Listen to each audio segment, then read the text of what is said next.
Hey guys, got a couple I wanted to share with you. Um, I got one that comes out of Laredo, Texas. The suspect is unknown canine. The person did die in the attack.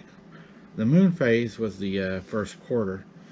Laredo, Texas, on Tuesday morning, and this was November 1st, 2022, was found dead with the bite marks on the sidewalk of the 300 block of Riverfront Creek. The Webb County Medical Examiner's Office conducted an autopsy. Officials believe the woman was in her 20s from Guatemala and had crossed the Rio Grande when she was attacked by one or more dogs. She sustained multiple dog bites, is what they believed, which resulted in her death. The medical examiner said it is unknown what type of dogs attacked her or canine. Creature. I love creature. That's a good one.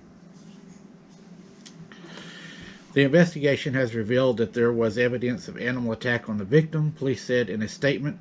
Police also stated that the victim was attacked what would be considered very large bites on the body with massive intrusive damage. Ligaments, bones, and organs were ripped from the body, and some look like single bites. Wow. I knew y'all would get some information out of that. The police stated the other day, the Laredo Police Department, that there will be no follow-up on this investigation. It is being turned over to the border guard because she was an illegal alien. Easy to hide those. They got no record on them.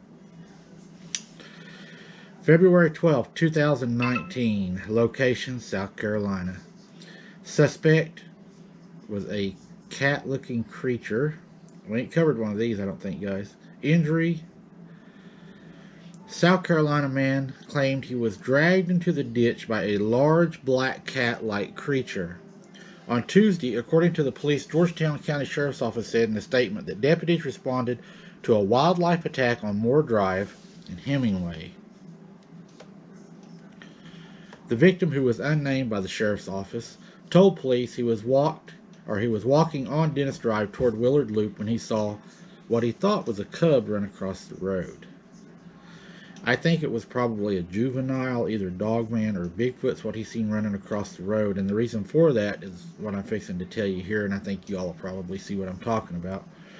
It was unclear what species of cub he thought it was. He then felt something grab his pants leg and drag him to the ground.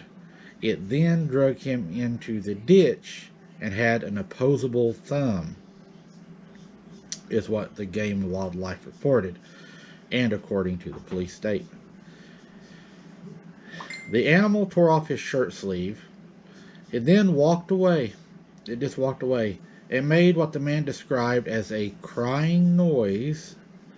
The creature was a black-colored, oversized, cat-looking creature. The man recalled it came up to his waist when it was on its all fours.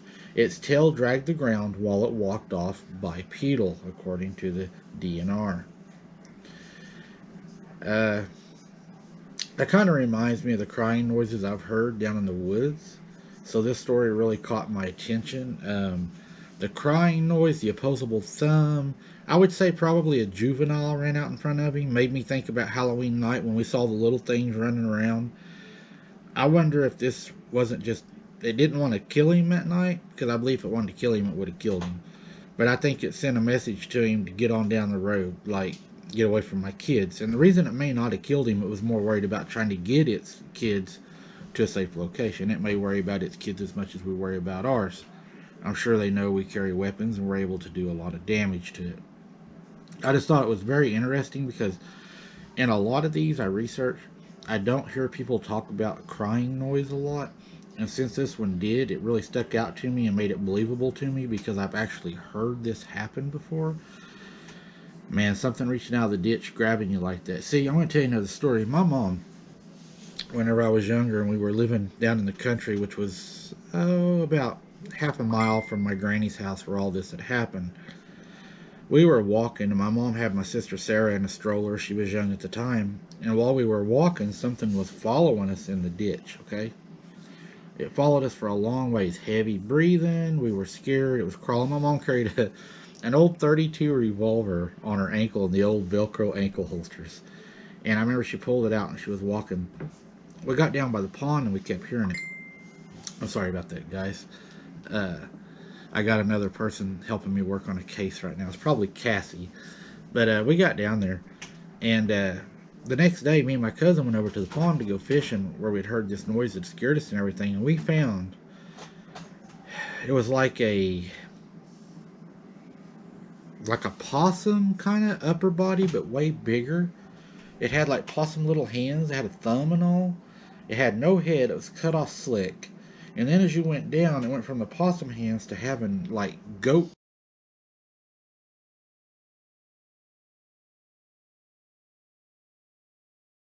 legs and goat hooves. I know that sounds crazy. It's a true story. We called the game warden. The game warden came out. He looked at it and he told me, my mom, my cousin, he said, I have no idea what this is. He took it over, he put it in a red trash bag, tied it up, put a yellow sticker around it, threw it in the back of his truck. That was the last we ever heard. We seen him at the store probably like a few weeks later, 2 or 3 weeks. We was buying some BBs for our BB guns, and we asked him what it was, and he told us it was a baby goat. Now, I've never seen a baby goat that had hands and thumbs and no hair on them. There was no hair on them. They were white, just like a possum's hands.